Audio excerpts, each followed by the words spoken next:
Love the show, by the way. I got to watch the first episode last night. I've seen all 4. Definitely. Good job, Jeff. I win. Jeff has more time. But, I mean, it was really incredible. I found out a shit ton of stuff I had no idea about. But I'm really curious, how did this project come about? Did Netflix approach you, or is this something that you had in mind? No. Netflix did not approach me, so that would have been nice. Yeah. Yeah. So, I mean, the origin of the show is extremely simple. The premise of the show is extremely simple.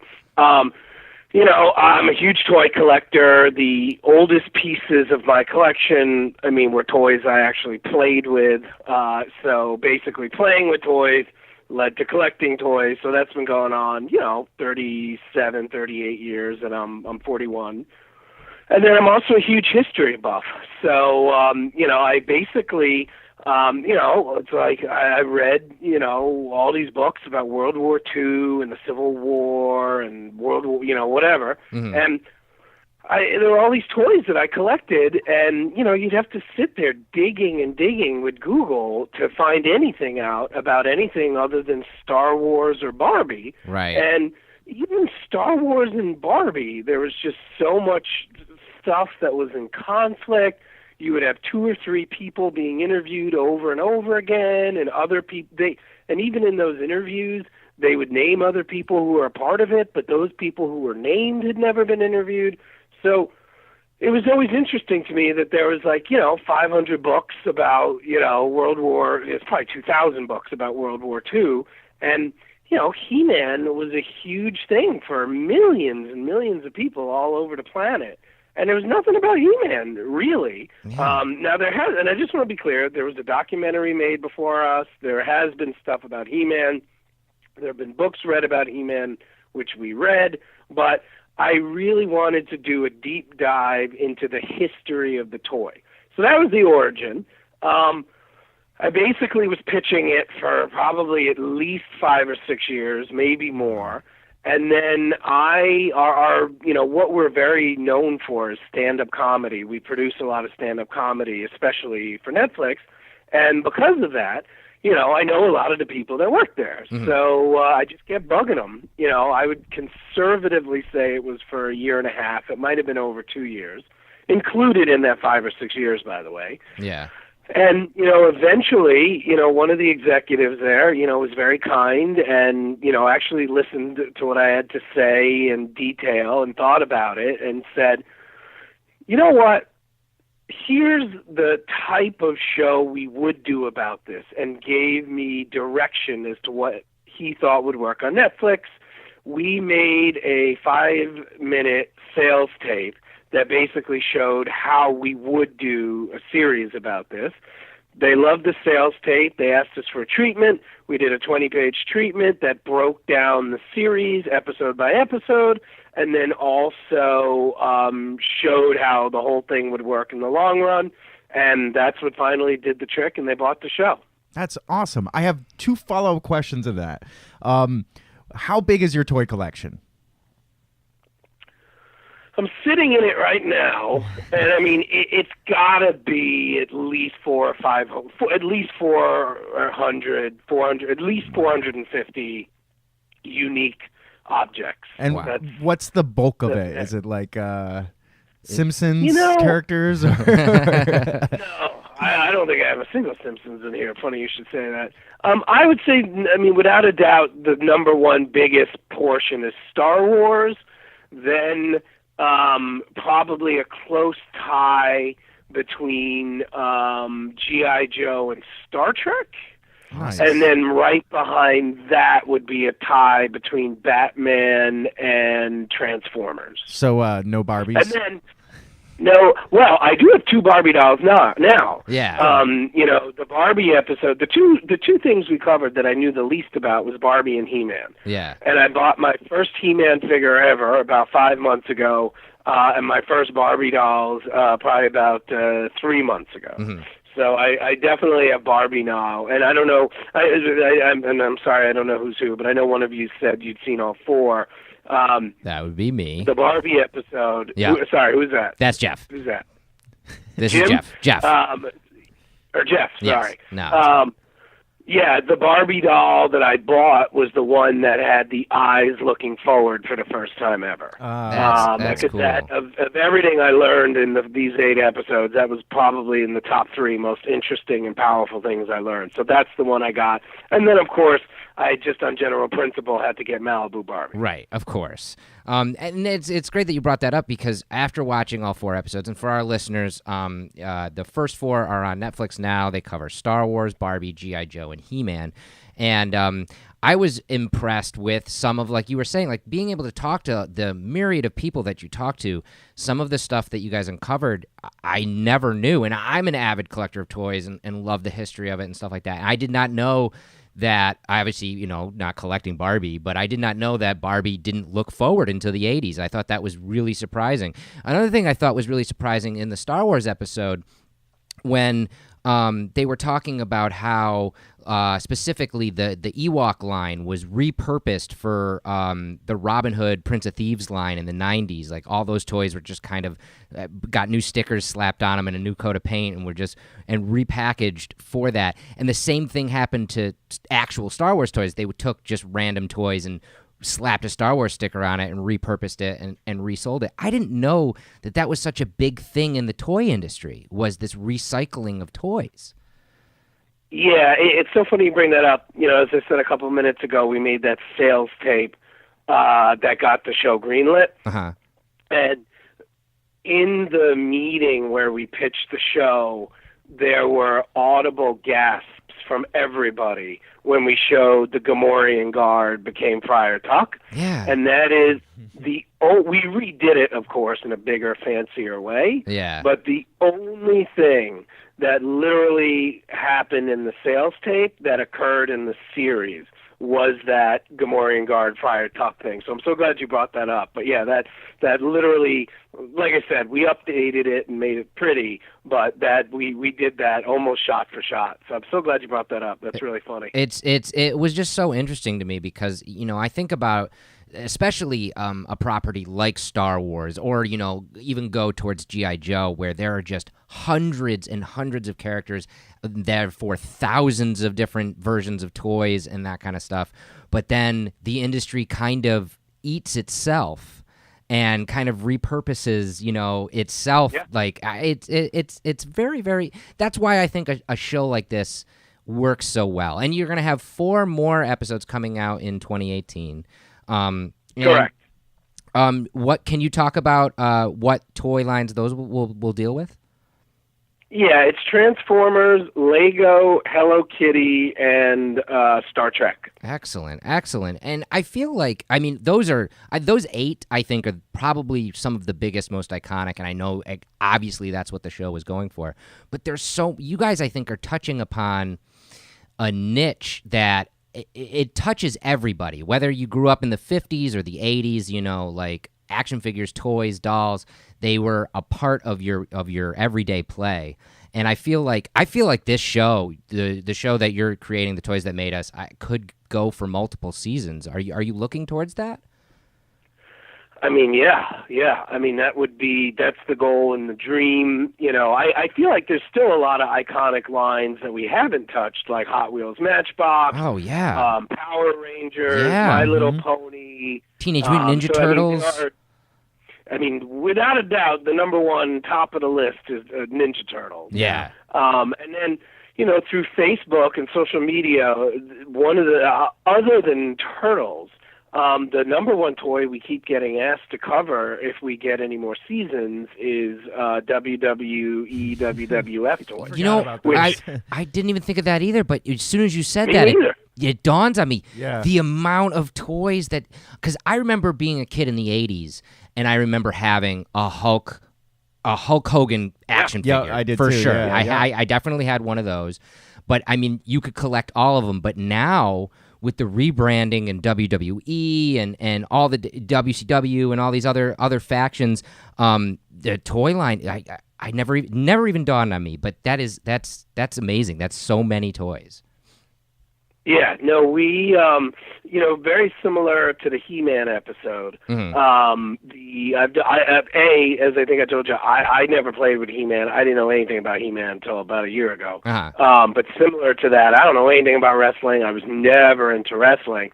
But because I've seen it come up so often, I've been Googling it. And very similar to He-Man, if not even more so, the people involved with making the toys are wonderful characters. Yeah. Because we're not just going to make an episode because it's a big brand. Right. It has to have interesting characters. Which again, I feel like He-Man is the best example of the first four of just large, the people that made He-Man were as interesting as He-Man, you could argue, if not more so. Oh my God, yeah. Like I think that I not to throw this word around, but I think that's probably the most controversial episode of the first four, just because the handful of people that you interview about creating He-Man, and they kind of are all fighting for who actually created He-Man, and that was interesting that there's that kind of behind the scenes of this underbelly of this industry. Did you find that with other toys as well?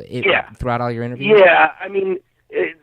Yes. I mean, the thing that I learned having made the show is that there's like with movies and books, there's usually one person, maybe two, responsible for something. Mm-hmm. But in toys, it doesn't work that way. The business isn't structured that way. As you saw with the G.I. Joe show, even the guy who originally came up with the G.I. Joe figure to be the male version of Barbie, he didn't just go out and make it. He had to bring it to Hasbro. Yeah. And then Hasbro had to involve, dozens of people. So it really is common. The He-Man thing, and some people might absolutely disagree with me, but in fact, I'm sure a lot of people will disagree with me. But the thing about the He-Man controversy is the people involved, they were just, for whatever reason, that toy line had a lot of real characters gravitate towards it. So, if all you know about He-Man comes from our episode, if you were to watch, there's another documentary, which I haven't seen, that was made about He-Man, and there's been a couple books written. The controversy is actually a lot crazier and overblown than what we showed in our episode. We really kind of toned it down, and we did that for two reasons. One reason was that's just not the kind of show we're making. Right. We were trying to make a show that was about the fun, good, joyful history. We didn't want to sugarcoat or hide things or cover up things, so we did acknowledge it, but we definitely could have played it up into this much bigger thing. But at the end of the day, when we interviewed these guys who supposedly hated each other, but they really don't, these people that all worked together, some of them for decades, what we really found out was, like, the big overall story was like, oh, you stole this, you stole that. But once you really got into it and you talked to these guys and you asked detailed questions, like this is the other thing, like we would interview people, then interview someone else, and sometimes we would go back to the first person because we had learned more. Like Marty Abrams, we interviewed him, I think, 3 times. Oh, wow. So, Mark Pevers, who is in the Star Wars episode, we interviewed him. He's in, where is he? He's in Palm Springs. We went there twice. Mm-hmm. So with the He-Man of it all, we really started asking nuanced questions. And what we learned, which is in the show, is, one guy sort of invented He-Man, but he admits, and we even put this in the show, he admits he didn't invent Skeletor. Right. Like he takes credit for the beginnings, but he freely admits he didn't do. And once we told the other people that he had said that, people were like, oh, well, that's kind of true. So, other shows I've done, we try and stoke fires and she said this, he said that. This one, we just really wanted to get to the essence of the story and have it be enjoyable. We didn't want people turned off by, anger, rage, that, by the way, we truthfully really didn't find. Right. And I thought that was what was, like you said before, what was interesting about this show is you guys are not only, coming from a place of the toys that made us, but really involving the characters that created these toys and uncovering some of those stories, which I think is really interesting. One of the questions I wanted to ask you was each episode, which I thought was an incredible choice, but I'm kind of curious as to where the choice came from. Each episode starts with a very well put together reenactment of a iconic moment of the toys. Like in, Star Wars, they bring the guy in to see the Millennium Falcon for the first time, and his jaw hits the floor, and it looks real. Like, you guys did a great job on it. Where did that idea kind of come from? It's a great question, man. It just was always there. I've done a lot of, I've produced a lot of TV shows, and, to be completely, it's funny, no one's asked me this before. It's a great question. Here's my answer to that question is best, and like I said, I haven't really thought about this before because, like I said, I've been working on this for over half a decade. Mm-hmm. I think a lot of the inspiration came from, I've produced a lot of television, and that's just kind of what we do. And, it's a great way to start an episode, and, it just brings people in. And it also says to the audience from the first second, hey, we put a lot of time and love into this show, so, give it a chance. But the other thing is, and I'm just being honest, like, I don't know why. This goes, you know what? And I'm sorry I'm rambling. Like I said, I haven't thought about this in a long time. But like I said, I'm a big history buff. And I've seen a lot of documentaries about history, and they're always doing reenactments of history. Mm-hmm. And I really think the origin of this idea, I just wanted to recreate ILM. Like, I've been obsessed with ILM since I was a little kid. And ILM, the building, we filmed in the building where it took place, where the real ILM was. We didn't shoot exactly. It's in the same building. Uh-huh. Basically, the same building is divided into like 3 to 5 little sections that are all the same. Yeah. Where ILM happened, we couldn't film in there because there's too much heavy equipment in there that could be moved for what is in there now. It's like a company that makes big fancy signs. Mm-hmm. But we filmed like within the same, like under the same roof, 2 sections down. Oh, wow. So, I just wanted to recreate ILM. Wow. And I'm looking at a picture I have right now of the real ILM and the ILM we built. And, even from 5 feet away, looking at this picture, you really can't tell the difference.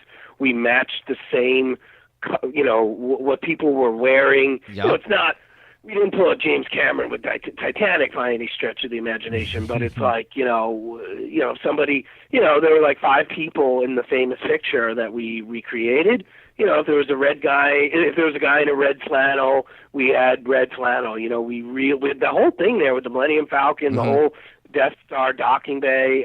That was all there. None of that was CGI. I'll tell you right now. Millennium Falcon was CGI, but we had a real model there that was built out on. I'll tell you right now, I'm an incredibly huge Star Wars fan, and I did a double take because that's the first episode, and I was all excited for the show to come out, and I put on that first episode, and it starts with that recreation, and you guys did such a good job. I've seen all the behind the scenes of Star Wars and all of that, the old school photos of them, at ILM and stuff, and it really made me do a double take. Like, is this actual footage? And I was like, no, it looks too good to be actual footage. Like how, it's too HD, but you guys did a really good job. And you did that for every episode, which I thought was, like you said, really fun, really draws you into it. And it's almost like a guy's discovering his religion for the first time. Right, exactly. I gotta ask though, and Dustin, you haven't seen this episod, yes. But spoiler: the beginning of the Barbie episode, the recreation with Jack Ryan there filing off the nipples. Is that actual? Yeah. That's real? That actually happened? 1,000% real. That's incredible. It's so twisted. It's so twisted. Because you guys do that what's great about that little scene is it's another reenactment, and if you've watched Star Wars, you already kind of know where the show's going, so you're like, okay, I get what this is. But you do that with no regard. Like, there's no explanation afterwards. There's no nothing. And like, I started watching the episode and I was like, wait, go back to that. Go back to the nipple filing part. I thought that was really well done. What we tried to do with all the openings was give a story that very quickly, explained the essence of that toy, but also, especially with Barbie, explain the essence of those two people. Yeah. So it was just a great story because it said a lot about Ruth, it said a lot about Jack, and it said a lot about Barbie. And, again, you really want to start the show off every episode in a way that pulls people in. And, that was, pretty jazzed about that, about that story. Yeah, no, that's pretty great. I thought you might have some insight on this idea. Music, fashion, and pop culture, it kind of seems to repeat. For example, like 15 years ago, every girl was wearing bell bottoms, and now we see synth music coming back. We see comic books, especially in the theater, just blowing up, and we're seeing action figures come back, even down to the company that we're familiar with, Sideshow Collectibles. They make the biggest, most badass action figures I've ever seen in my entire life, and it's all becoming popular again. It kind of seems like, do you believe that we're revisiting the 80s, or is it just a result of people who were from those eras are now running the industries? I think it's two things. One of them kind of cool, the other one not so cool. I think you hit the nail on the head. I think part of it is people like me are turning 40, and now, have more, like I said, I was trying to sell the show for a long time. It took me a while to sell it. So, and maybe that was lucky because the show sold when it was more relevant than had it sold, 5, 6, or 7 years ago. Yeah. So I think that's a big part of it. And I also think that connected to this point, nostalgia, just in general, is a very common thing that happens to everybody. But thanks to YouTube and social media, there has never been an easier, better time to, quote, unquote, get your nostalgia fix. Just because, in the 80s, it was literally, unless you went to like the Library of Congress or the TV museum in Staten Island or whatever, you couldn't watch a commercial from the 50s. Right. Now, you Google 1980s commercial, and you can watch every commercial pretty much that's ever been made. So that's the first thing. That's the cool one. The uncool one, the second one is accurate or not accurate. I'm not going to get into this debate, but I think there is a perception that we as a country and we as a people were better in the 80s and 90s than we are now. And I think that these toys, in many ways, nationally, are just reminding people. And I will say, I think that's a bit ridiculous. I think a lot of it is when you're a kid, you don't understand, like you say the word terrorist when you're 8 years old for a bad guy. You don't know what that means. You don't know what that means. So, who you are at 8 years old is this very innocent soul. And when you're 15, let alone 25, it's not that your innocence is gone because you've done bad things necessarily, but your innocence is gone because you know what a terrorist is. You know what venereal diseases are. You know what, you probably know someone who's been very sick with cancer. So when you see these toys and these things come back, it just reminds you of who you were at a time in your life when you might not think about it, but you weren't dominated by all these kind of negative things that just are normal course of living on planet Earth during any time. Yeah, it's kind of like the ugly side of the coin to nostalgia. Our security blanket we're just kind of trying to grasp on because it feels safe, but it's just almost unhealthy nostalgia. I think that's a cyclical argument, though. I mean, like, you go back to the 80s and, the parents in the 80s would think fondly back of the 60s and the 50s and be like, that was the greatest generation. Like, that was when the country was good. So that's entirely accurate. And, one of my favorite things that always cracks me up, and we didn't put it in the show because we had to be very careful, especially with Star Wars and Star Trek, to make sure that we were always talking about the toy and we didn't get into the movie. Right. But one of the things about the toy that was in the first cut of Star Wars, the first cut of Star Wars was almost 2.5 hours long. Yeah. So we had to cut a lot out of it. But, Wow. One of the things that everybody forgets about Star Wars, to the point you're making, is when George Lucas wrote it and when the audience saw it, the rebels were the Vietnamese and the Empire was the United States. Yep. But when I was 3 years old, I didn't understand that, to put it mildly. Yeah. In fact, I was probably in my 30s by the time I understood what that was about. Huh. So, I mean, that's a great example of the adults made something that was completely lost on the kids. Yeah. Yeah, I'd say I didn't even know that. No, yeah, no, and like it goes back to your what you said earlier. Like when you're an 8-year-old. So wait, was George Lucas sympathetic to the Vietnamese? Yes, Absolutely. That's crazy. Absolutely. And just so you know, this is not a theory of mine. This is a very well-documented thing that George Lucas has repeatedly spoken of. But that translates to all these different toy lines, because like you were saying, like you're an 8-year-old playing with these toys and the larger picture is lost on you. Like you brought up, like an 8-year-old says the word terrorist but doesn't really know what it is. I always tell this story when I was 8 years old.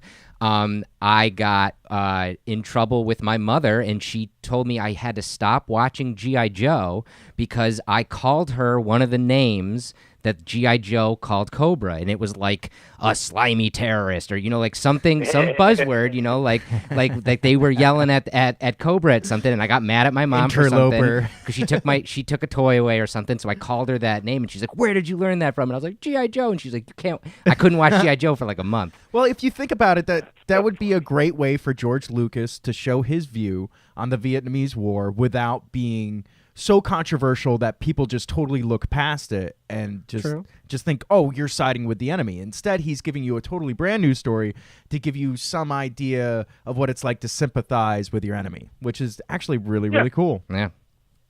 Yeah. We touched upon it a little bit earlier. You are a producer of not just this show, but also you are the president of Comedy Dynamics, which produces some of my favorite comedy specials on all Netflix the big guys. and all sorts of other places. And I wanted to ask you, as someone who is not only producing all of this amazing comedy, but then, has a project like The Toys That Made Us, like you said, it took you years to really pitch this and get this done. It's a pet project of yours.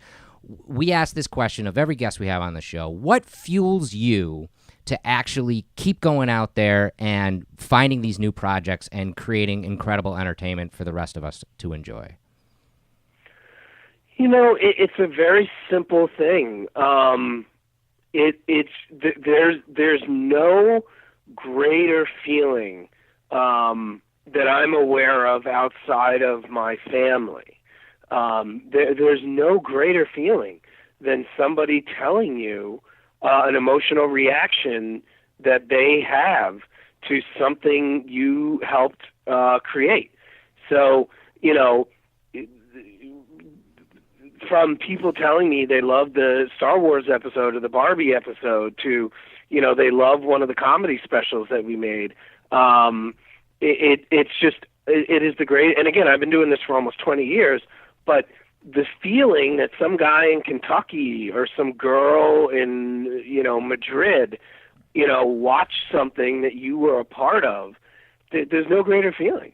And, just talking to people about it is, it's the greatest feeling in the world, being, just being a part of that. And, it's funny. I'm friends with a heart surgeon, and I'm absolutely fascinated by what he does, and, he's fascinated with what I do. And, it's just really interesting because from my point of view, this guy is literally saving lives, obviously, and he's doing some crazy shit with scalpels and microscopes and cameras and lasers. I mean, it's unreal what he does. And I, we talk about it all the time, But the thing which I'm very fortunate in the career path that I chose is, if you're a surgeon, you're really working with people one at a time, and if you're lucky, maybe they'll send you, a Christmas card a year later.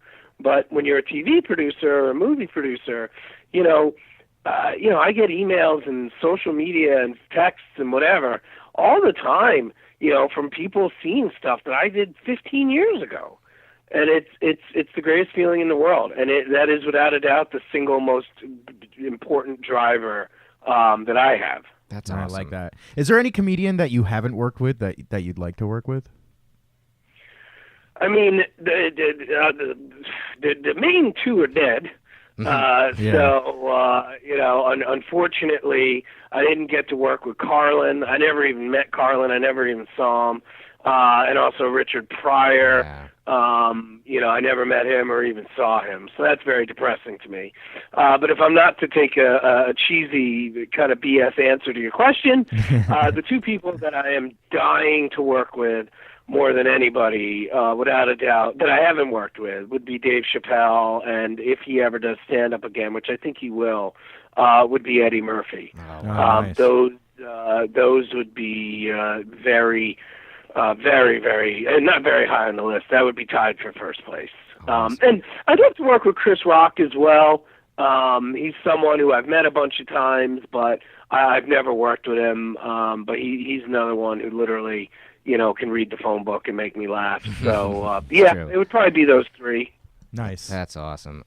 Finally, I wanted to kind of end on this question because the word producer is thrown around all the time. I mean, you see it in the credits of anything that you consume in entertainment. And I'm curious, as a producer of a comedy special, does your job differentiate? Is there a big difference as producing a comedy special as producing something like The Toys That Made Us? Is your job like more involved? Other than the fact that we're dealing with something that ultimately will be on a television set in people's homes, and the fact that we're using cameras, there's really nothing in common. Okay. And, this is where I'm glad you asked the question because, I really want to give a shout out to Netflix because we're famous for making stand-up specials. All we've done for Netflix before this was make stand-up specials. Yeah. So the fact that they trusted us with 8 episodes, a series, which is financially and politically exponentially a more dangerous green light for an executive. Yeah, they took a huge risk, allowing and don't get me wrong, we've done lots of stuff that hasn't been stand-up, but for Netflix, we had never done anything that wasn't stand-up, and this was also, everything we've done other than stand-up was pure comedy. So, we've done sketch shows and whatever, but this really, and yes, I know we injected a lot of humor into every episode, and that's definitely because of, my comedy leanings, but this was not a comedy, and Netflix really, they just let us do what we wanted to do. They gave us great, like I said, the first cut of Star Wars was almost 2.5 hours long, and they very gently helped mold a show that, would not only appeal to the 0.01% of fans. Right. Because nobody, even me, I don't want to see it. If I didn't make it, even if I made it, I don't want to see a 2.5 hour episode about Star Wars toys. Right. So Jeff would. They really, right, exactly. But yeah, they were just so supportive. They gave us notes sometimes that we pushed back on, and they always said, "Hey, it's your show." And they, 98% of their notes we listened to, but 2% we pushed back on, and they always respected it, and we absolutely made a better show because of the guidance that we got from them. That's so cool. Well, I think you guys made something that is pretty special because it not only is very entertaining and filled with nostalgia, obviously for people that grew up with these toys, but I think it really tells the stories that are worth telling. Like you said, or like we've talked about in this episode, I personally, like yourself, didn't really know much about Barbie, and that entire world is brand new to me now. Like knowing all that the different stories that came from that, and each episode is chock full of that kind of stuff. So I'm very excited for the next 4 episodes that are coming out in 2018. And I really hope that, the response is as big as it possibly can be, so you guys can make multiple seasons of this and we can just get every toy ever. Amen to that. That's all I can say. Amen. God willing, that's the case. Yeah. Thanks again so much, Brian, for taking the time to talk with us. Yeah, it was really great to talk to you, man. Thank you, guys. Yeah. Awesome. Thank you. Appreciate it. This has been Fueled by Deathcast, a Death Wish Coffee Company podcast production. Thanks for listening.